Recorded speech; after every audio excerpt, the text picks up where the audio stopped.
اچھا، یہ قرآن کی آیتیں کہانیاں کوئی نہیں، قصہ کوئی نہیں کہ پتہ نہیں سچ ہے یا جھوٹ ہے، صحیح ہے یا غلط ہے۔ اللہ کا کہا تو سچا ہے بھائی۔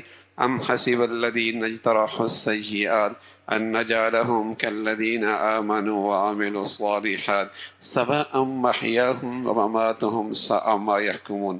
فرمایا ایک نیکی کرنے والا، ایک بدی کھانے کرنے والا، ایک حلال کھانے والا، ایک حرام کھانے والا، ایک سچائی اور امانت والا، ایک خائن اور ود عہدی اور عہد شکنی کرنے والا، ایک نماز پڑھنے والا، ایک بے نماز، ایک باحیا، ایک بے حیا۔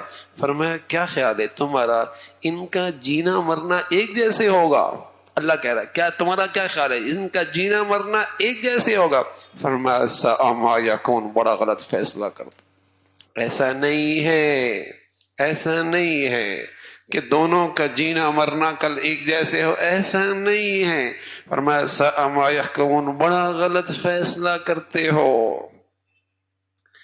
تو میرے عزیزو، جانے والا ایک پیغام دے کے جایا کرتا ہے کہ کل تم نے بھی یہ سفر طے کرنا، پتہ نہیں وہ کل کب ہے، کس لمحے۔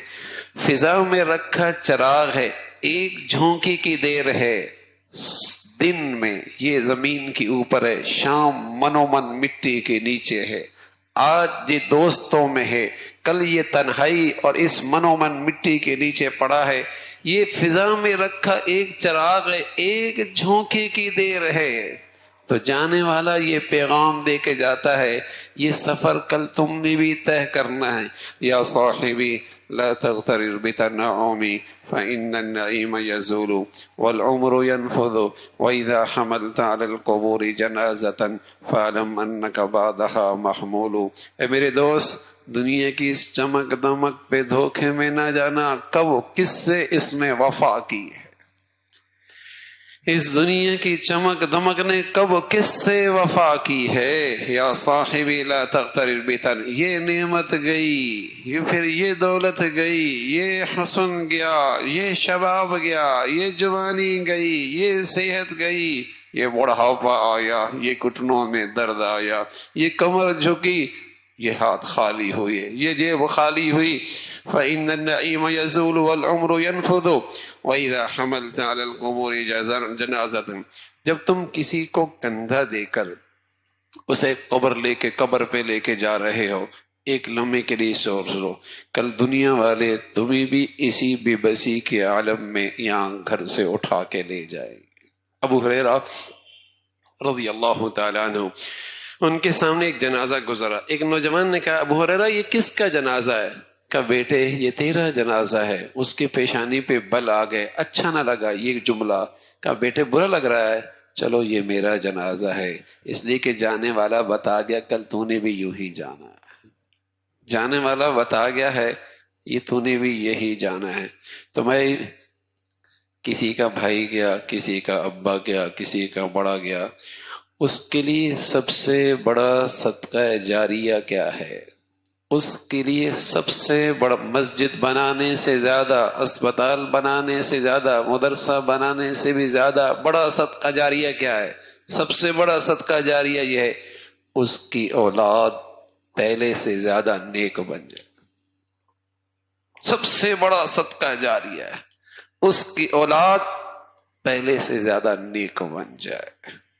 یہ اس کے لیے راحت کا سامان ہے۔ آج ہم اپنے بڑوں کے لیے راحت کا سامان بنیں گے، کل ہماری اولاد ہمارے لیے راحت کا سامان بنے گی۔ تو سب سے بڑی نیکی صدقہ جاریہ، جانے والی کی اولاد پہلے سے زیادہ نیک بن جائے اور اس کے متعلقین جاننے والے انہیں اپنی نیکیوں میں ہمیشہ یاد رکھیں۔ اور سب سے بڑی بات، ہم سب بیٹھے لونچ میں، ابا اپنے وطن چلے گئے، ہم لونچ میں بیٹھے، کسی وقت بھی فلائٹ آ سکتی ہے، بس اللہ کرے ملک، فلائٹ کا ٹکٹ اور جسے کہیں کہ جگہ صحیح ہو، رخ ٹھیک ہو، تاکہ ملاقات ہوگی، پھر جدائی کوئی نہیں ہو۔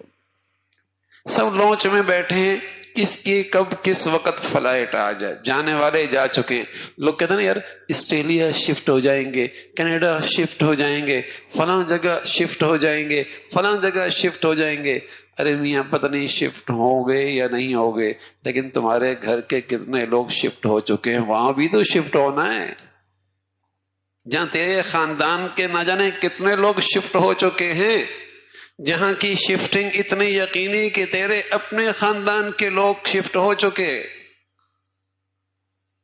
اچھا عجیب بات ہے، آدمی کسی ملک سے دوسرے ملک جانے لگتا ہے، شفٹنگ کی کتنی فکر کرتا ہے، بچہ اسکول کیسے پڑھے گا، رہے گا کیسے، گھر کا کیا ہوگا، کاروبار کا کتنی تیاری کرتا ہے، شفٹنگ ہو رہی ہے۔ اور بھائی جہاں کی شفٹنگ یقینی ہے اور کسی پل ہو سکتی ہے، اور ایسی شفٹنگ ہے واپسی بھی کوئی نہیں، بتاؤ کتنا خیال آتا ہے، کتنا خیال ہے۔ یا تو ہمارا ایمان نہ ہو کہ بھائی شفٹ ہونا ہی نہیں ہے، یا تو ہمارا عقیدہ نہ ہو کہ مرنا ہی کوئی نہیں ہے۔ اگر شفٹنگ یقینی ہے اور میرے گھر کے کئی لوگ شفٹ ہو چکے، تیاری کتنی ہے۔